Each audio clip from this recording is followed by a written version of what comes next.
Merci, bon après-midi, Nabi Nyonso. Vous avez spécialement plateau de vérité à lundi à l'élo. Merci parce que vous avez besoin confiance. Merci la soutien vous avez sala la musala. Oyo, vous avez même la bino mikolo nyonso na banda kuna bino lundi, ti vendredi 10h juste pour la live et puis 15h juste à 16h pour la rediffusion mais spécialement lundi à l'élo 15h vous allez rediffusion parce que dossier moko spécial. Écran prophétique. Télévision prophétique na été bien en wana likambo nini lisusu na sima ya mbio na sima ya unkra mikolo ekomi kebanji mais uta weekend le pasteur Denis Lesi abakisi écran prophétique yazali invité na biso ya après-midi ya lelo merci na bino boza kolanda biso d'un peu partout tozali na ye nani ayebisi ke Kabila kozonga lisusu est-ce que ezali nzambe mutalobeli ou bien makanisi na ye moko vision yango ezali ndenge nini bande kobotika na tekela bino secret lobi oya monaki pona mboka kobanga bo changer chaîne te bo kimate bazali kolia mbongo balaki mbongo ya Kabila est-ce que mosala na nzambe senga loba makambo wana merci na bino bozali ebele merci na DG Marcelin Chiswaka merci Maurice Gigandou merci DT Frédéric Kipimo merci Patrick Kitoko Alpha Image merci na bino pasteur Denis Lesi bon après-midi na yo merci santé bonne non ça va église Arche de Noé boni yango mabonde les akokoba ou bien non ça va ozo moi pause moi ebele église zonga ma mukesi mais comment plus combo na yo kokende liboso mais combo église Arche de Noé là depuis un certain temps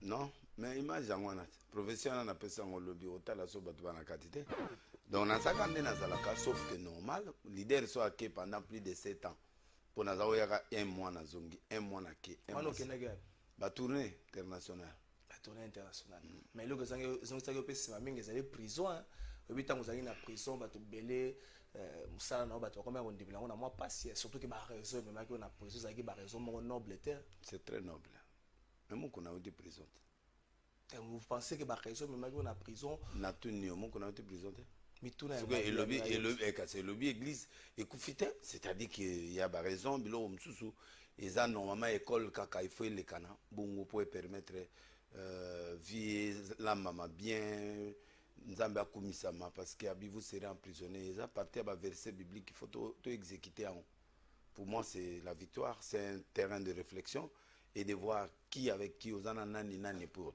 il y a beaucoup de choses ba complot monsieur a vie biloko msusu eza ndeni ni pose maele ya lobit et c'est à présent liboso ngana côté ba GLM na côté mamakala yo yebite na côté makala na kota ba biloko ibili to ya ndolo za moi différent te ya différent te po ezaka ka ba biloko wana kaka na kota GLM na sala ba 1 mois et demi coup d'état donc yo biloko ebena zo ba 250 coups de fouet yo bozo zo kuti ya makasi yango wana bo kima ngo kende moloko apete o ya pamba wana donc tout ça c'est mais ba raison ana pasteur la raison eza mabete non j'étais un homme vous avez été accusé ya kokosa na kombo ya chef de l'état bobimisi Kabila na bino ya mo photo pesa Kabila merci hein Kabila me donne beaucoup d'argent na époque wana na moni raison ni ngana te mais ba raison mais on a non on est à politique je peux pas entrer dans le page politique il y a biloko msuba lo baka awate mais raison nanga ezai politique et au bossé que erwana zaki inspecteur à 5 chantiers na zako beta fort entourage à chef de l'état na beta bango makasi na période na même bango lelo na zu raison parce que l'état mutatenga libanda donc ce jisanga watenga libanda c'est-à-dire qu'il y avait rien de spécial là-bas à l'intérieur donc na moni lokomo et puis coopération mutoloko la président république et coopération mutoka mutako commander en Allemagne et na biloko pende yi kititi na aéroport montage en simbaité parce que ngade ananda qu'on a plus de 20 voitures donc ils ont simbaté parce que biloko nyoso bakola ke simbité yango nazali banda donc na koki kozonga suna sujet en até mais na blessé de guerre na accepté en na assumé pasteur Jean-Baptiste Tawa bo continuer na ba bonne relation c'est mon frère il y a batukutani kambote c'est mon frère pas mal intentionné car c'est mon frère franchement c'est mon frère que j'aime beaucoup et puis on est bien. Pasteur Denis Lesi le église des réveils ça la Sony.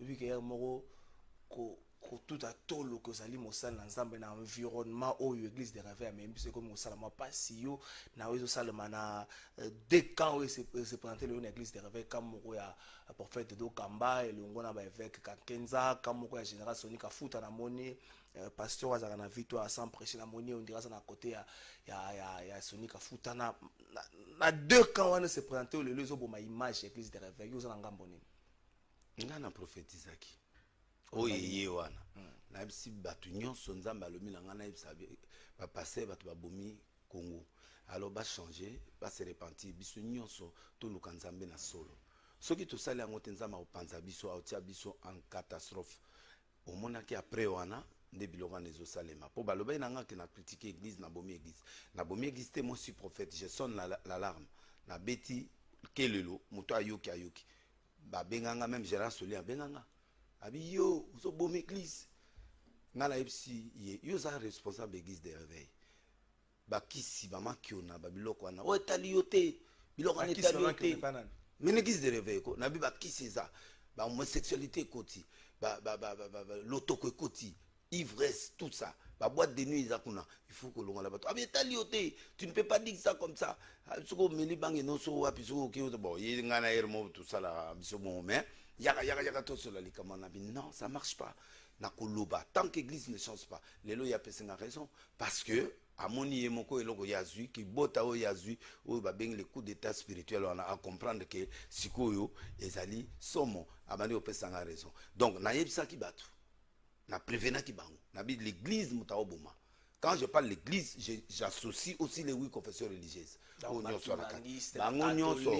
nyonso na te bango nyonso parce que Dieu n'est pas content pourquoi nzamba yebisa ngabi je vais descendre au Congo je vais bénir le Congo mais j'ai besoin des églises. Dieu descend dans les églises. Et l'église apporte aux politiques. Les politiques, ce sont nos enfants. Président Félix Azana Akenara, Philadelphie, Père Naï Azali. Tel Akenara, tel Akenara Kimbangiste, tel Akenara Boy. Donc c'est biso ba papande toujours faire ba retomber spirituel par ban biso et ban suko ba ko faire retomber biloko na nation. Parce que président Félix est un chrétien, ayebi que papa kotinga biloko. Donc l'église est kotinga biloko ngapi fona gérer mboka selon biloko ba kotisele. Est-ce que nzambe tanga pesa que professeur zo tika na message na yoana. Aipesa que la manière ya comme message nsengle ka osala ngo na télévision, okoye koyate ko senga na bango peut-être lobi que général Soni azambutu na bo message na bino ko sola bozaka bon terme ko benga ete abengisi ngomba moko boya basala na nzambe na kati ya réunion wana olobi que bota message boy na sala. Bongo pasteur azana na nyoki. Pasteur azana bosujano. Pasteur azana fin fond yakananga kuna courant yate ayoka onde na nakata téléphone akoko yokanga na internet akomonanga yesu ate yaki na monoko biso tozana télé tozana internet yesu atamola na punda biso tozana avion l'église a évolué wana biloko ya kobata mabongo tango yozo ke nomela masanga na boîte de nuit hôtel lunette noire bato ba monote ceux ne ponga na lobby na TV. C'est ça le problème qui existe chez les pasteurs. Quand ils soient dénoncés le mal, balingi ya coulisse. Mais s'il s'agit à cause de la crime, na ba erreur, tu as assumé on a moi. Tant que tu hôtel na moi, na moi. Tant que tu moi sur kene na moi. Si que tant ba ko bango na moi, yo ko lingi butu susu non. Ça dit moi je suis un prophète. Je sonne la trompette. Je ne suis pas là pour cajoler les gens pour na pilipili na tia ma futa mbila te. Nga na zana pona panza bibon. Est-ce que ça na chep nzambeli chu e bimi. O leli mbala mongo e kaoki. C'est comme ça un prophète Jean-Baptiste Azoloba mbala moko. Ça dit un prophète est là pour sonner la trompette. Il n'est pas là pour aller cajoler les gens non. To sali bato akishasa oui. Est-ce que ça logistique est-ce que yo moko za sûr que message ne comme par exemple na ba kamina. Ekomi na kanya ba yonga na zaki na voiture na moni message mutu ya Zimbabwe abengenga mutu ya Chine abengenga mutu ya Cambodge bazobenga bato bazana bamboka ba Italie partout bazobenga c'est-à-dire le monde a évolué to rolandela satana kana réseau na yo wana donc c'est comme si to zande to lo bana TV aw bato bazana ba radio soki zo le radio ayoka te mais au moins tant on tient en internet mutu mo ko zwango azana téléphone na mboka pour bato ba développer na bango ya tina mboka moi ba téléphone eza moi biloko ezali au fait mon message nga na zui stratégie ya ko pesa message wana na niveau international pour permettre de bouche en bouche banoko donner ça le baïbo yoka yete tale logo c'est comme ça le message doit aller. Et na saleli yango pona ko humilier église te na saleli pona ko sauver église parce que bato yango ba moni mitakala bato yango ba moni kindumba bato yango ba mona biso na ba boîte de nuit bato yango ba mona biso na hôtel bato yango ba mona ka homosexualité ya ba pasteur bato yango bazo mona buzoba ya ba pasteur yango na bandaki par ko dénoncer na bibo ba pasteur muzubo mona boy ba komo finga kabila lelo biso na bango tozali na bango te likambo wana ya ko telemelaka est-ce que mutu monga pesa ke ondingisa il y a ceux qui ont lobby à s'opposer contre la manière de gérer. Il y a Kabila Nengele Kaki.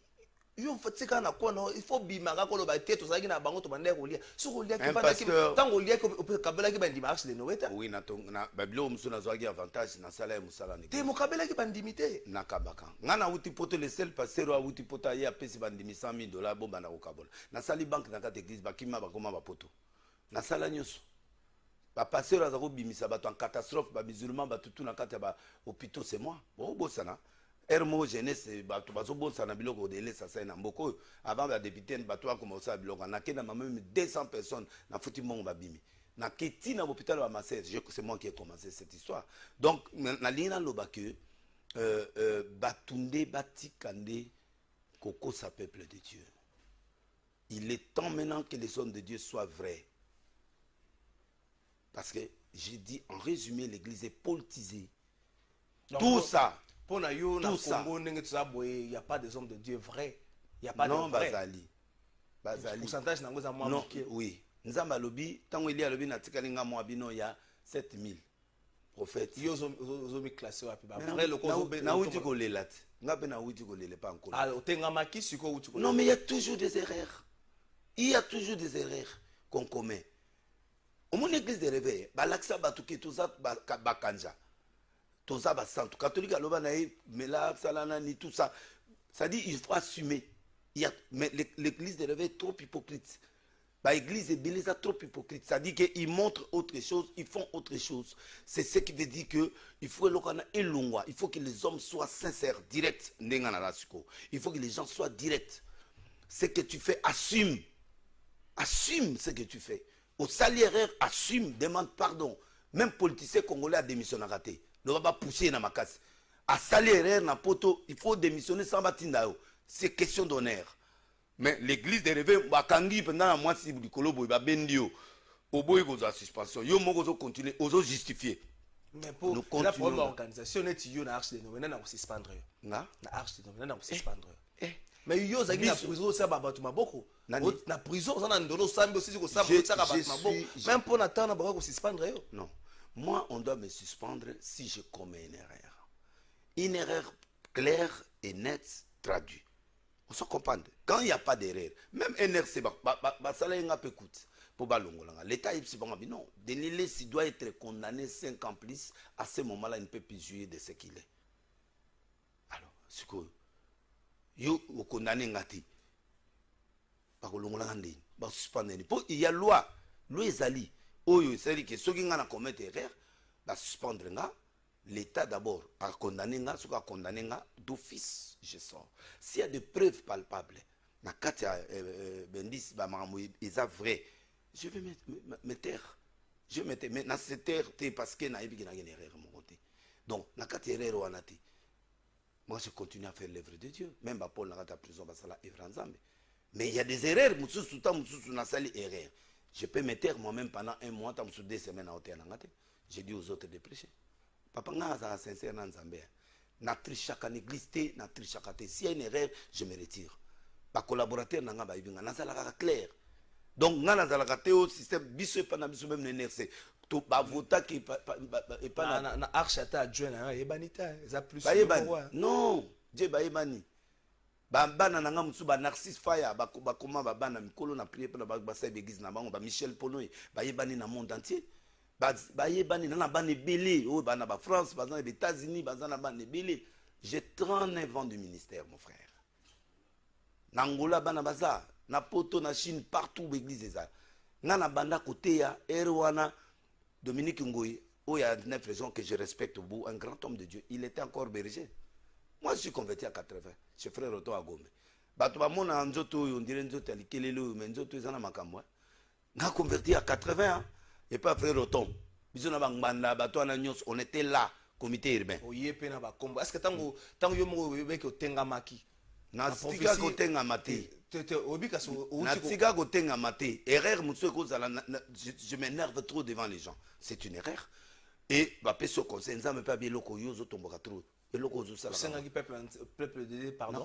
Peuple de pardon de Nayaki nga muto alibuso na kena RTNC na sengi population au nom de tous les passés na sengi pardon. atozwaki mandat ya bapasteur te osengaki kaka Che, ndenge mandat nini nga na osenga ba. mais oloba ono de pasteur ndenge La Bible dit- Bible oza pe na elobi, RCT Bible- oza na NRC Bible structure na yo elobi, moko. Bible elobi, quand un membre souffre, c'est tout le corps qui souffre. Nde oza na so na kati yo mosapi wana, nyonso ozoloba na oloba te. Et là, ozo crier pourquoi? C'est-à-dire, nous sommes dans un mystère, il y a communauté. Dans un mystère d'unité. Ce qui a erreur, parce que moi, c'est le balbi, au moni ba pasteur. Pourquoi baloba bon? Donc, au nom de l'équipe,